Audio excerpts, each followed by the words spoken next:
পাকিস্তান প্রাকৃতিক সৌন্দর্যে ভরপুর এক দেশ। পাকিস্তান ভ্রমণের জন্য বাংলাদেশি পর্যটকদের ব্যাপক আগ্রহ থাকলেও সরাসরি ফ্লাইট না থাকায় অনেকেই সরাসরি ফ্লাইট শুরুর অপেক্ষায় ছিলেন। অবশেষে বহুল প্রতীক্ষিত ঢাকা টু করাচি রুটে ফ্লাইট শুরু হচ্ছে ২৯ জানুয়ারি ২০২৬ তারিখ থেকে। বিমান বাংলাদেশ এয়ারলাইন্স প্রাথমিকভাবে বৃহস্পতি ও শনিবার সপ্তাহে ২টি ফ্লাইট পরিচালনা করবে। প্রস্তাবিত সময়সূচি অনুসারে ফ্লাইটগুলো প্রতি বৃহস্পতি ও শনিবার স্থানীয় সময় রাত ৮টায় ঢাকা থেকে ছেড়ে যাবে এবং রাত ১১টায় করাচিতে পৌঁছাবে।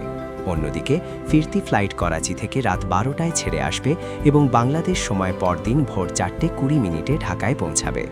বিমান বাংলাদেশের বিজ্ঞপ্তিতে আরও বলা হয়, সরাসরি পরিষেবা পুনরায় চালু হওয়ায় ভ্রমণ সহজ হবে এবং উভয় দেশের জনগণের মধ্যে যোগাযোগ জোরদার হবে। পাশাপাশি বাণিজ্য, পর্যটন ও পারিবারিক ভ্রমণ সহজতর হবে বলেও আশা করা হচ্ছে। বিমান কর্মকর্তারা জানান, রুটটি পুনরায় চালুর জন্য পাকিস্তানি কর্তৃপক্ষের সঙ্গে কয়েক মাস ধরে আলোচনা চলছিল। এর মাধ্যমে ২০১২ সালের পর প্রথম সরাসরি ঢাকা-করাচি ফ্লাইট চালু হবে। বর্তমানে দুই দেশের মধ্যে ভ্রমণকারীরা মূলত দুবাই বা দোহা ট্রানজিট হয়ে বিভিন্ন সংযোগ ফ্লাইটের ওপর নির্ভর করছেন। এসব ফ্লাইটে রিটার্ন টিকেটের খরচ পড়ছে কমবেশি ১ লাখ থেকে ১,২০,০০০ টাকা। চলুন দেখে নিই বিমান বাংলাদেশের ঢাকা টু করাচির খরচ। Dhaka to Karachi one way বিমান ভাড়া সর্বনিম্ন পাওয়া যাবে ৩০,৮৯৯ টাকা এবং আসা যাওয়ার সর্বনিম্ন ভাড়া হবে ৫৬,৯০৩ টাকা। এবার জানিয়ে দিচ্ছি কিভাবে পাবেন পাকিস্তানের ভিসা। বর্তমানে বাংলাদেশি পর্যটকদের বিনা পয়সায় ভিসা দিচ্ছে পাকিস্তান।